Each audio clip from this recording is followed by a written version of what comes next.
برحب بكم مشاهدينا وحلقة جديدة من ثقافة وإبداع. حلقة اليوم مشاهدينا هنقترب فيها ونتعرف عليها أكتر على إنجازات ونشاط المركز القومي للمسرح والموسيقى والفنون الشعبية، واللي كانت آخر إنجازاته حتى الآن، يعني مش دي آخر إنجازاته أكيد في المطلق، كان افتتاح متحف غاية في الأهمية، متحف نوعي متخصص، هو الأول من نوعه في الشرق الأوسط والعالم العربي، وهو متحف رواد ورموز الفن المصري. علشان نتعرف أكتر على هذا المتحف وأهميته في حفظ تراثنا وثقافتنا وهويتنا وقوتنا الناعمة، ونتعرف على إنجازات هذا المركز في المطلق، يسعدنا ويشرفنا أن يكون معنا في حلقة اليوم مشاهدينا رئيس هذا المركز الفنان ياسر صادق. مساء الخير يا فندم. مساء النور يا فندم.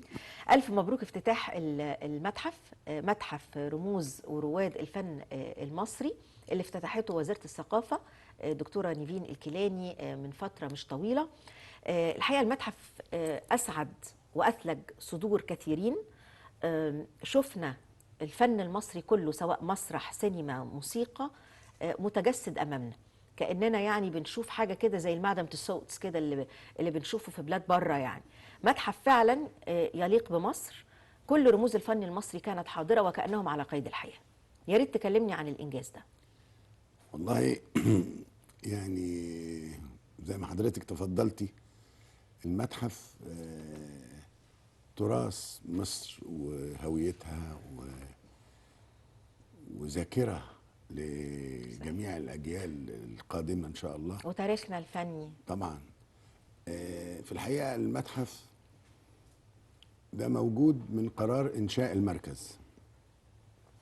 كان محاولات رؤساء المركز السابقين، واولهم الاستاذ نبيل الألفي والاستاذه ليلى جاد والاستاذ فؤاد دواره والاستاذ الدكتور حمدي الجبري، وقامات كبيره جدا جمعت مقتنيات ومخطوطات لعظام الفنانين والمؤلفين. على مدار كم سنة يا دكتور تقريبا؟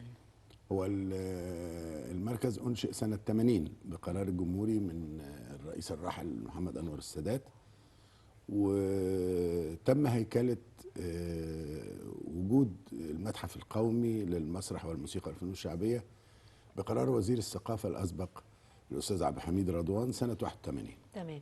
لا أنا قصدي المتحف نفسه بقى، يعني عشان نجمع المخطوطات اللي بخط اليد. أنا سمعت أن في مخطوطات لبديع خيري، نجمع يعني شال صلاح جاهين والقبعة الشهيرة والعباءة، قبعات توفيق الحكيم. أنا سمعت أن في مقتنيات طبعا حضرتك تكلمنا عنها أكتر، بس خدت أظن من سنة 2019 وأنتم بتجمعوا في المقتنيات؟ لا، من 2019 أنا توليت، إنما هو عشان ده فضل السابقين، وانا يعني القيادات بتكمل بعضها، ما فيش طبعا، ما بنهدش، احنا بنكمل. صحيح. فدول اساتذتنا وهم اللي بداوا بجمع مقتنيات اثريه وتراثيه مهمه جدا. يعني فكره المتحف دي موجوده من زمان، من اكتر من سنه 2019، يعني موجوده من قبل كده الفكره كفكره؟ لا، الفكره موجوده من سنه 1981 وبقرار وزاري، واستغرقنا كل ده علشان ننجزها. لا، ما انا هقول لحضرتك، هو خد مراحل. المركز ما كانش له مكان ثابت، فكان عبارة عن أوضتين فوق شباك التذاكر في المسرح القومي، وبقية الموظفين في حتة تانية. بعد كده انتقل برضو كام حجرة في مسرح محمد عبد الوهاب الموسيقى العربية في ده المركز. وبعدين ما هو المتحف إدارة من إدارات المركز، إدارة عامة. صحيح. وبعد كده راح أدير من مسرح العرائس لما تولاه الأستاذ صلاح السقا المخرج الكبير. وبعدين سنة 2000 جاء العملاق الفنان القدير الأستاذ محمود الحديني، وحصل على موافقة وزير الثقافة الأسبق الفنان فاروق حسني بتخصيص المكان الفيلا الكائنة ب9 شارع حسن صبري بالزمالك، ودي كانت مقر المجلس الأعلى للثقافة. ولكن بعد انتقال المجلس إلى دار الأوبرا حصل المركز القومي بقياده الاستاذ محمود الحديني على هذا المكان. ممتاز. من هنا بقى بدات فكره المتحف وحلم المتحف، لان في مكان. الاستاذ محمود الحديني ما قعدش غير سنه وانتقل الى رئاسه البيت الفني للمسرح، وبعدين جه بعده الاستاذ الدكتور ابو الحسن سلام، قعد برضه سنه بس اضاف تماثيل ولرموز فنيه لطلبه من كليه الفنون الجميله بالاسكندريه، عملوها باشراف المثال العظيم زوسر مرزوق، وكان مدير عام البحوث الثقافه المسرحيه في المركز. برضه قعد سنه وما كملش، قعد المساله من 2001 لغايه 2012، لغايه لما جه الفنان القدير انتصار عبد الفتاح، حاول يحط المقتنيات دي في الغرفه الرئيسيه اللي كانت قاعه اجتماعات وقاعه متعدده الاغراض، ودعا ليها وزير الثقافه الاسبق الاستاذ الدكتور محمد صابر عرب، وكانت مرحله برضو ما كملهاش لانه كان طالع معاش بعد 8 اشهر. فضلت بقى من 2013 لغايه 2019 لما توليت انا اداره المركز. هنا بدا الحلم يظهر الى النور. بصيت في المخازن والمقتنيات اللي عندنا، للاسف كانوا عدد قليل لا يتعدى 9 من الرموز، فمش كافيين انه يتعمل متحف. فتواصلت مع صديقي المستشار ماضي توفيق الدقن رئيس جمعية أبناء فناني مصر، وهو ابن الراحل العظيم توفيق الدقن. اقتنع بالفكرة وقدم مقتنيات فناننا توفيق الدقن، وبدأ يدعو أعضاء الجمعية لتقديم مقتنياتهم. عشان يبقى في مصداقية ما كانش هينفع يدوني مقتنيات واشيلها في المخازن. صحيح. فعملنا فكرة المتحف المتوسع، فعملنا أجنحة متحفية في كل مسارح مصر، مسارح الدولة، في البيت الفني للمسرح والبيت الفني للفنون الشعبية، ثم توسعنا أكتر بالاشتراك مع الهيئة العامة لقصور الثقافة. عملنا لغاية دلوقتي 8 محافظات بنعمل جناح متحفي في عاصمة المحافظة لرموز ورواد الفن في مواليد هذه المحافظة.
قبل تجهيز المتحف الكبير اللي هو موجود دلوقتي في الزمالك لرموز ورواد الفن المصري.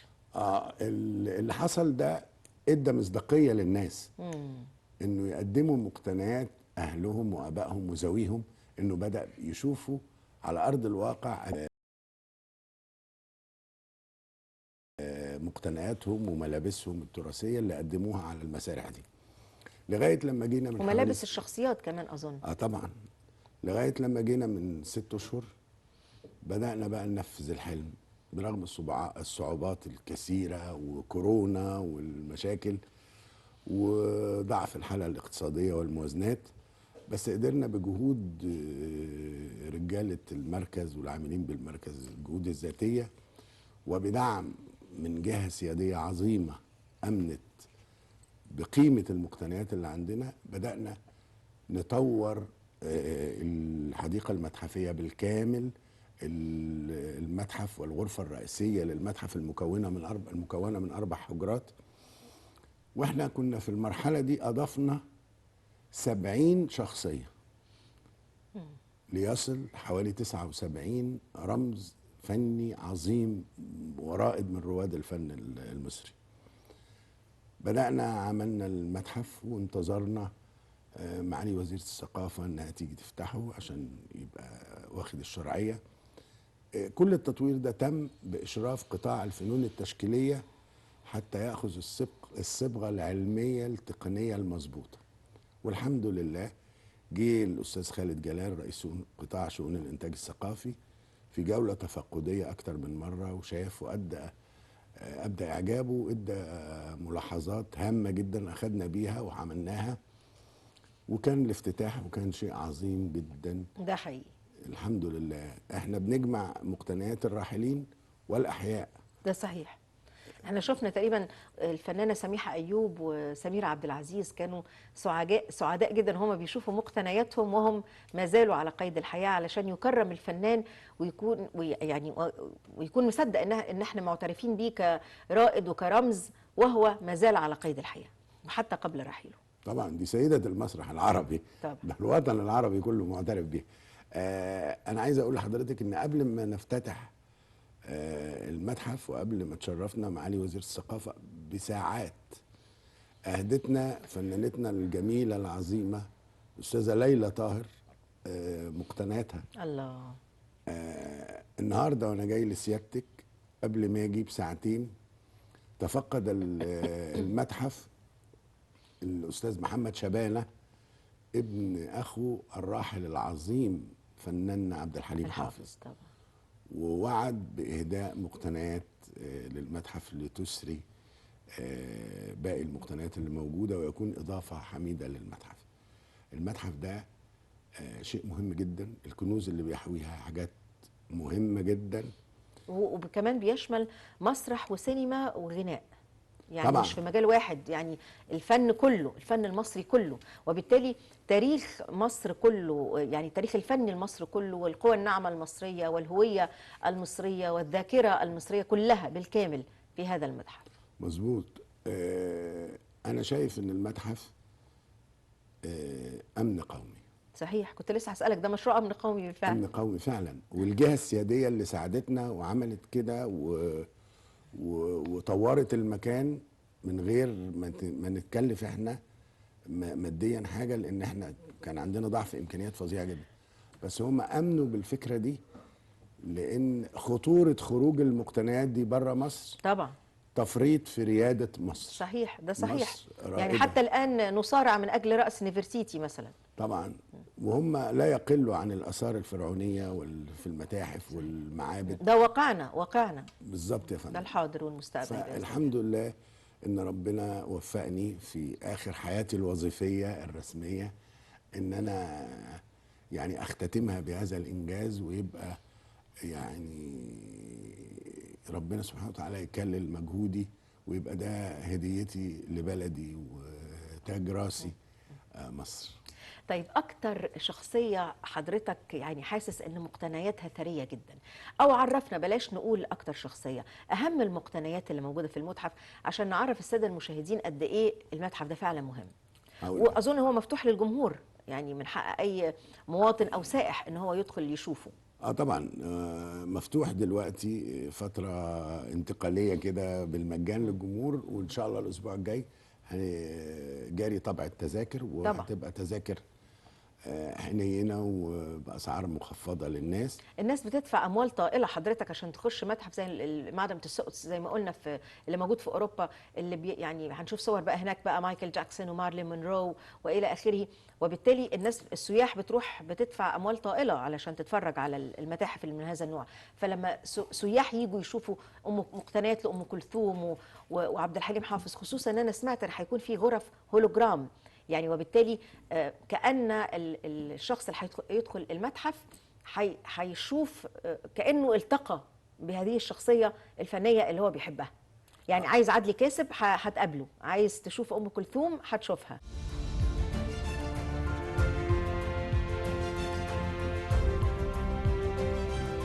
المركز مهتم جدا بأنشطة ذوي الهمم. احنا عندنا دورات لذوي الهمم مجانيه في الموسيقى والعزف والغناء والرقص الشعبي والباليه. احنا بنقدمها لابنائنا بشكل دوري، وبنقدمهم في حفلات بالمجان، والحمد لله دعما من وزارة الثقافة لأبنائنا ومستقبل مصر، وإن شاء الله بيندمجوا في الواقع وبيطلع منهم مواهب عظيمة جدا. حضرتك تفضلتي عايز ان انا اقول لك من اهم المقتنيات اللي موجودة، احنا عندنا عود سيد درويش الاصلي. الله. عندنا عصاية سيد درويش وطربوشه وعقد جوازه من الفنانة جليلة. عندنا عود داوود حسني الملحن الكبير، وطربوشه وعصايته ونوة موسيقية بخط ايده، وخواطره في مفكرة عظيمة راسم فيها بايده وخططها بخط ايده. عندنا كتب تراثية هامة جدا ترجع تاريخها لمئات السنين.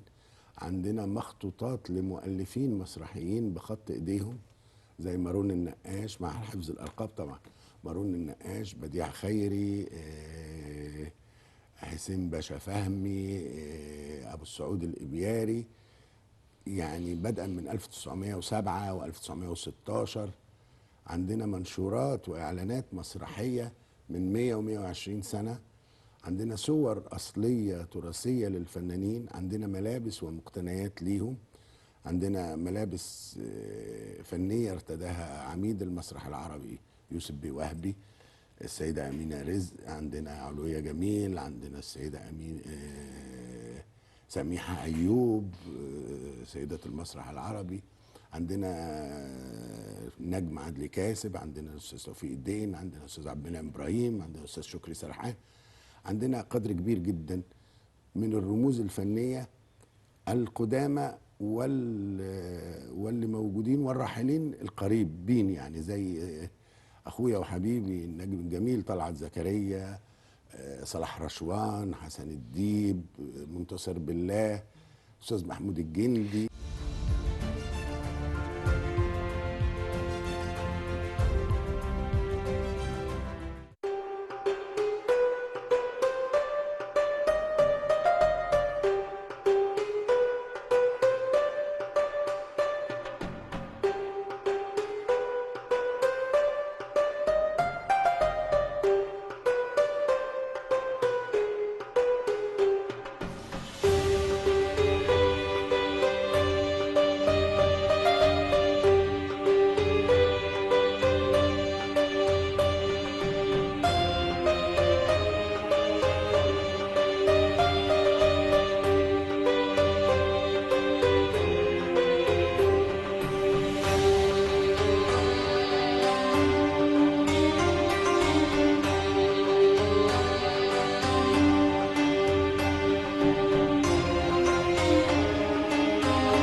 ده غير البوسترات اللي بتزين يعني المتحف، في كل مكان فيه بوسترات للفنانين كمان. كانت جميلة جدا الحقيقة. احنا حاطين معظم الفنانين في بانر مضيء وجنبه تعريف عن الشخصية وبتاريخ ميلادها ووفاتها، وده مهم للشباب، وأهم إنجازاتها في مشوارها الفني، ودول تعبيرا عن الفنانين اللي قدموا المقتنيات، اللي موجود أهاليهم قدموا مقتنياتهم في المتحف.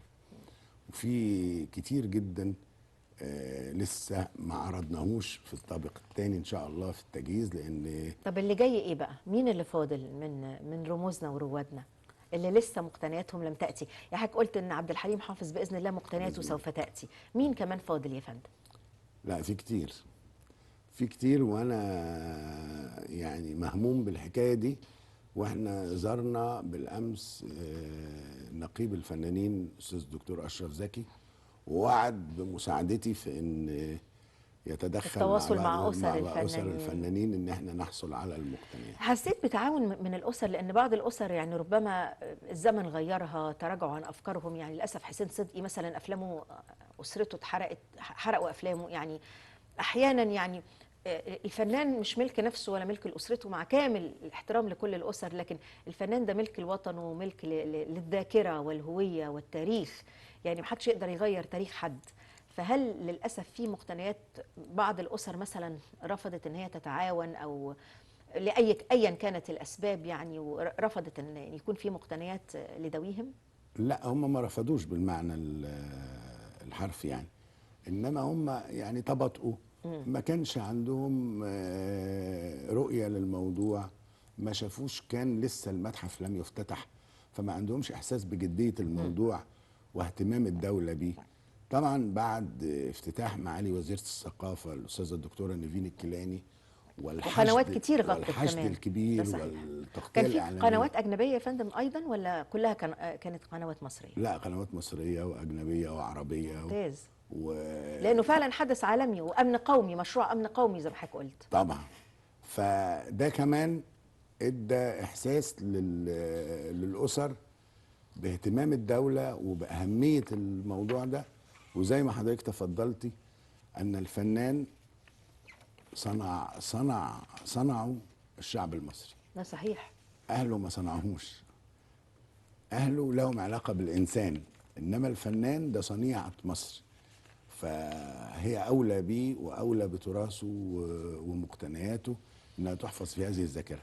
ده مؤشر عظيم جدا للشباب اللي في بدايه مشوارهم واللي بيحبوا الفن واللي بيتذوقوه، انه يعرفوا ان الفن الهادف الراقي الذي اثر في تاريخ مصر هو الباقي والخالد. صحيح. وفن تاني يعيش ولن يكون له اثر على الاطلاق. فده هيغير حتى من فكر الشباب الصغير عشان يقدم لنا نماذج فنية عظيمة زي السلف العظيم اللي موجود في السلف المتحف. الصالح.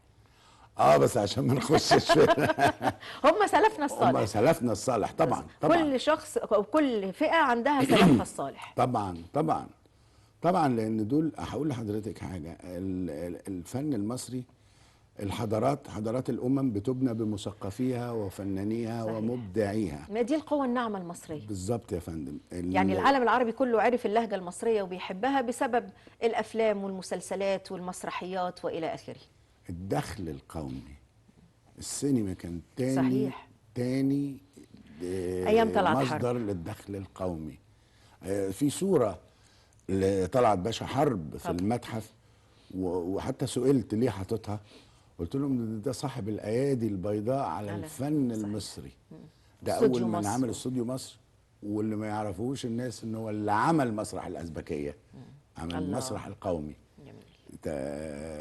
تكليفه وبنائه من رغم انه عقلية اقتصادية، لكن كان شايف البعد الخاص بالهوية والقوى الناعمة، كان واعي جدا لده وعارف ان الفن امن قومي ودخل قومي. بالظبط كده، لانه جاب فلوس، ده تاني صحيح. مصدر للدخل. صحيح. طب سمعت ان المتحف كمان ليه كتالوج على اساس يكون زي يعني مرشد لمن يدخل الى المتحف، عشان هو متحف كبير ما شاء الله وهيكون ادوار متعدده. ليه كتالوج، سمعت ان هيكون في رقمنه لمحتوياته، صفحه افتراضيه الى جانب طبعا غرف الهولوجرام. يعني انا سامعه ان انتوا عاملين شغل هايل. والله احنا كل ده في مراحل التجهيز، بس احنا فتحنا الجزء المتاح دلوقتي عشان نطرحه للجمهور، طبعا عشان يوصل حالة الجدية توصل للجمهور المصري وتوصل لأهالي وأسر الفنانين عشان يقدموا لنا المزيد من المقتنيات. وجاري بالفعل رقمنة كل محتوى المركز، والبروشور معمول وبالعربي والإنجليزي عشان السياح الأجانب. وإن شاء الله هيبقى في قاعة مشاهدة في الدور الثاني، لأن احنا هنعمل زي بريف لكل فنانينا العظام كده. وحدث في ذلك اليوم، النهارده ميلاد فلان او وفاة الله. فلان. كل يوم المتحف بيحتفل بحد، لان كل لحظة بتمر على عظامنا دول حصل فيها حاجة. فعلى مدار ال 365 يوم هتلاقي ميلاد حدث فلان، ميلاد او وفاة. وفاة، فهتلاقي بيتعمل احتفالية خاصة بهذا الفنان العظيم. طب وسمعت هيكون في فيلم تسجيلي ايضا يعني يوثق هذا المتحف ايضا. معمول يا فندم. جميل جميل. معمول وتم عرضه في الافتتاح. ممتاز ممتاز. أنا بشكرك شكرا جزيلا على وجودك معنا في هذه الحلقة والحديث عن المتحف، لكن أنا عايزة الحقيقة أستأذن حضرتك إن احنا نستضيفك في حلقة مقبلة للحديث بقى عن إنجازات ونشاط المركز القومي للمسرح والموسيقى والفنون الشعبية. حلقة النهاردة خصصناها بالكامل للحديث عن متحف رواد الفن المصري ورموزه، والحلقة المقبلة هتكون استكمالا لهذه الحلقة، هتكون عن نشاط المركز القومي للمسرح والموسيقى والفنون الشعبية. فالأستاذ ياسر هيكون معانا في استكمالا لهذا اللقاء في الأسبوع المقبل. مشاهدينا أنا بشكركم على حسن المتابعة، وانتظرونا الأسبوع المقبل في حلقة جديدة من ثقافة وإبداع.